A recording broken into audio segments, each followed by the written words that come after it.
There are three words hiding two verses above the most quoted promise in the Bible, and the moment you see them, the promise gets smaller. Much smaller. Most people think Matthew 6:33 promises them everything. It does not. Jesus said in plain speech exactly what he was promising, and it is not the house, not the job, not the number at the bottom of the bank account. He gave the definition out loud, and it is sitting right there in verse 31, and most people have read straight past it their whole lives. It is the middle of the morning in Capernaum, a fishing town on the north shore of the Sea of Galilee, around the year 28. A man is standing in the market. He has been there since before the sun came up. He owns a cloak, a pair of sandals, and the strength in his back. And that is the whole inventory. He is a day laborer. If someone hires him this morning, he earns 1 denarius, and 1 denarius feeds a family for 1 day. Not a week. 1 day. Nothing carries over into tomorrow. So here's the mystery I want you to hold for the next 20 minutes. When Jesus turned to a hillside full of men exactly like that one and said, "All these things will be given to you." What did he actually mean by all these things? Because he told them. He said the words. And the answer is smaller than anything you have been taught, and it changes everything about whether this verse has been kept or broken in your own life. Hold that question. We will open verse 31 near the end and read it slowly. And if you have ever sat up at 11 at night with the numbers on the table, holding this verse, quietly wondering why God has not done what it says, then you already know this man in the market. You have been this man. Here's what we are going to do. You will see the one Greek word Jesus repeats 6 times in this passage, the word we translate worry, and you will find out why the Apostle Paul used that exact same word as a compliment. You will see 2 people in Scripture with the opposite problem who end up in the identical trap. And you will see why the promise being smaller than you were told is the best news in the whole chapter. Here's the sentence, the way you have always heard it. Matthew 6:33. But seek first his kingdom and his righteousness, and all these things will be given to you as well. 2,000 years later, we hang it on the wall. We cross-stitch it, we put it on the coffee mug. And I think a lot of people are quietly angry at that verse, though they would never say so in church. Because they did seek, they prayed, they gave, they showed up, and the thing they were seeking God for did not come. And the verse just sat there on the wall, keeping its promise to somebody else. If that is you, stay in this one. This verse has not broken faith with you. You were handed a version of it that God never said, and I want to give you the real one, because the real one holds. Quick thing before we go deeper, and then straight back to the market. If this channel has ever helped you sit with a hard passage instead of running from it, subscribing genuinely helps these videos reach the next tired person at 11 at night. That is the whole ask for now. Start with the fear itself, because Jesus does. You know the feeling. Your body is in the room, and your mind is 6 months out standing in the wreckage of the version where it all went wrong. That is not a spiritual failure. Jesus is about to tell you it is not even the sin you think it is. 6 times in these 10 verses, he uses one word. Verse 25, do not worry about your life. Verse 27, which of you by worrying? Verse 28, why do you worry about clothing? Verse 31, do not worry saying, what shall we eat? And twice more in verse 34. 6 times. The word is merimnao, Strong's number 3309. It carries the sense of being pulled apart, drawn in 2 directions at once. Now here is the part almost nobody is taught. Paul uses that identical word, and he uses it as praise.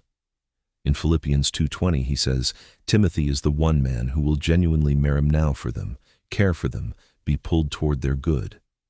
In 1 Corinthians 7 he says, the unmarried person is free to merimnao about the things of the Lord.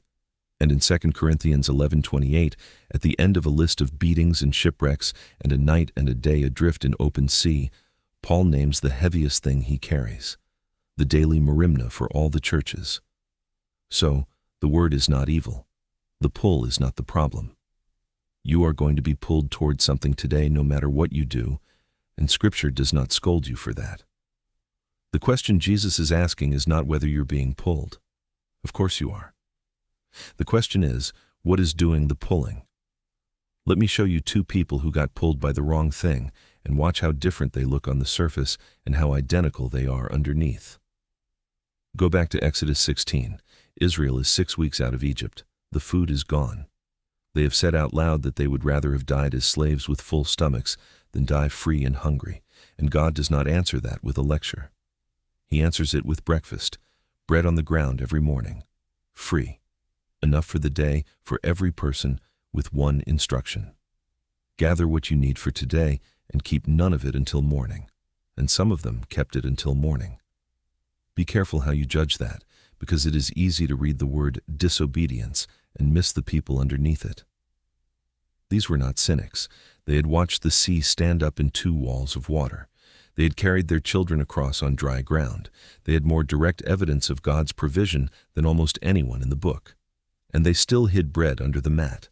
They hid it because they had been slaves for 400 years. You do not unlearn hunger in 6 weeks. Their hands had been trained by a whole lifetime in which nobody was coming, and food you did not hide was food you did not eat. And I do not think God was angry at that. I think he understood it, because the next thing he does is not punish them. It is prove himself again, one more morning, and then another, until the ground itself has said, I am here more times than their fear can count. Exodus 16:20 says, the hoarded bread bred worms and stank. But 2 paragraphs later, on the 6th day, he tells them to gather double for the Sabbath, and they keep that batch overnight, and Exodus 16:24 says it did not spoil. Same bread, same overnight, opposite result. The manna did not rot because storing is a sin. It rotted because that particular storing was a vote of no confidence, and God let the bread say out loud what their hands had already said quietly. Hold on to Exodus 16, because this is the bridge that runs all the way into the Gospels. The same God who put daily bread on the ground for a whole nation is the one who will stand on a hillside centuries later and teach a prayer that says, give us this day our daily bread, and who will say in John 6:35, I am the bread of life. Old Testament to New, it is one unbroken line, and the line is daily. Now, Luke 12, and a man with the opposite history. This man is not haunted by a lean year. He is winning. His ground produces so well, he runs out of room, which is a problem most of us would sign up for this afternoon. Read what he says when he decides what to do and count the pronouns. My crops, my barns. I will pull down, I will build. I will say to my soul. Roughly a dozen first-person words in 3 sentences, and there's not one other human being anywhere in the speech. No wife, no workers, no neighbor, no poor man at the gate. A man alone in a field, talking to himself, about himself. And God answers him directly, which almost never happens inside a parable. Luke 12:20. You fool. This night your soul is required of you. Notice what he's not called. Not greedy, not wicked. He's called a fool, and in Hebrew, wisdom writing a fool is not a comment on intelligence. Proverbs uses it for the person who has miscalculated reality. This man did his math with great care and got the wrong answer because he left one number out. He does not own tomorrow. He built his entire piece on a day that was never issued to him. 2 people. One hides bread because he remembers being hungry. One builds barns because he never has been. One is running from a memory. The other is running from a possibility. And they end in the exact same place, both of them clutching a container full of something that will not keep. Here's what neither of them could accept, and I do not think most of us can either. We assume the problem is that we want too much. That is not it. The problem is that we want tomorrow. We want a guaranteed copy of a day that has not been handed out yet. And tomorrow is the one thing God has never once put up for sale. Let's take a breath there, because that one lands hard if you have been carrying it. You are not greedy. You are not faithless. You are just tired of holding a day that is not yours to hold. Quick recap before the second half, because the next stretch is where this turns. So far, worry is not a sin, it is a pull. And the question is, what is pulling you? 2 people got pulled by tomorrow from opposite directions and landed in the same trap. If this is landing, 3 small things help this reach the next person. Subscribe if you're new. Tell me in the comments which of those 2 you are, the one who remembers a lean year, or the one who fears the day it all comes apart, just type 1 or 2. And if someone you love is tired tonight, send this to them. That is it. Back to the text. Now the command itself, seek first. The verb is zetio, and it sits in the present imperative, the Greek tense for continuous action. It is not the grammar of a single decision, it is the grammar of a habit. Keep on seeking. That alone is a relief, because it means the verse is not asking whether you got it right once at an altar decades ago. It is asking what you did this morning. And first does not mean first in a list. If it were first in a list, you could check it off. Pray, then work. Devotions, then the day. Item 1 done, move to item 2. That is how most of us have heard it, and it is exactly why most of us feel like we fail it, because by 10 in the morning, the kingdom is 4 items back and sinking. First, here is not first in sequence, it is first in position. Picture a throne room. There is one chair in the middle, and it is not yours. And the whole ache of the anxious life is that we keep climbing into it anyway. We sit down in the center chair and start running the kingdom from a seat that was built for someone else, and then we wonder why it feels like the weight of the world.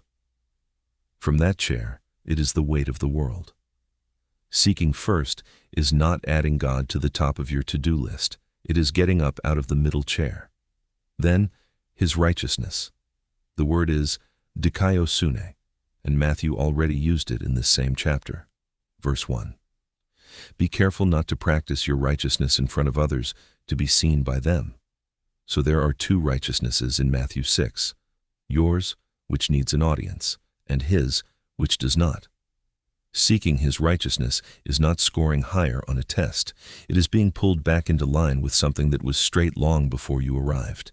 So let's go back and open the door I left shut at the start. All these things. Go up 2 verses from the promise. Verse 31.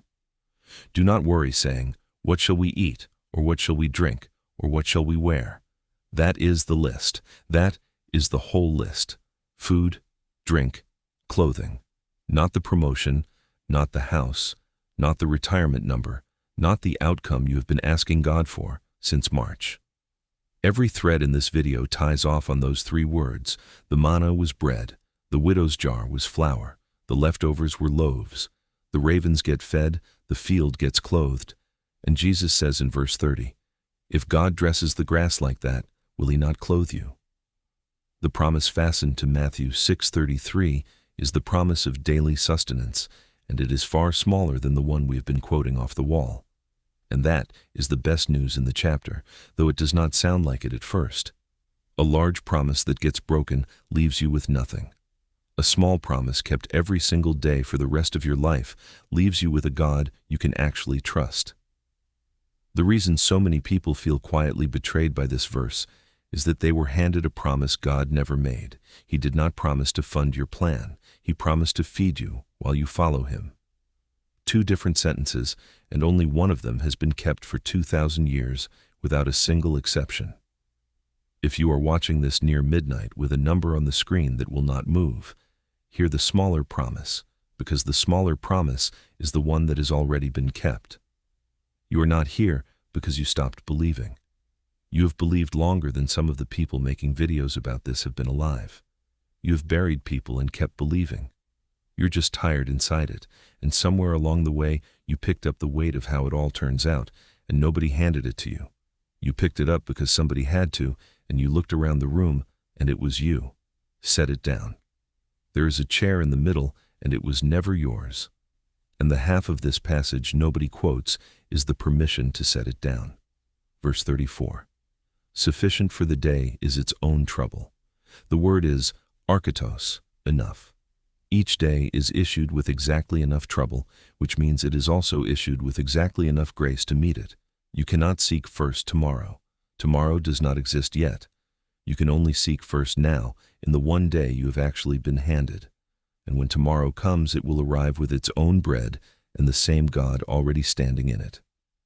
That man is still standing in the market at Capernaum. Nobody has hired him yet. The sun is climbing, and he does not know how the day ends. Neither do you. But he has one day to get through, not 1,000, and so do you. And there has never been one morning in the history of the world when the God who feeds unclean birds with no barn ran out before he got to you. So here's my question, and I read every answer. What is the one thing you've been carrying for a day that has not even arrived yet? Put it in the comments, and I will pray for the ones I can. If this helped, subscribe so the next one finds you, and send it to someone who is tired, even one word to point them here. Let me pray. Father, for everyone in this comment section holding a day that is not theirs to hold, give them today's bread today and the grace to leave tomorrow in your hands. Amen. God bless you, and I will see you next week because there is always more in the Word than we first thought.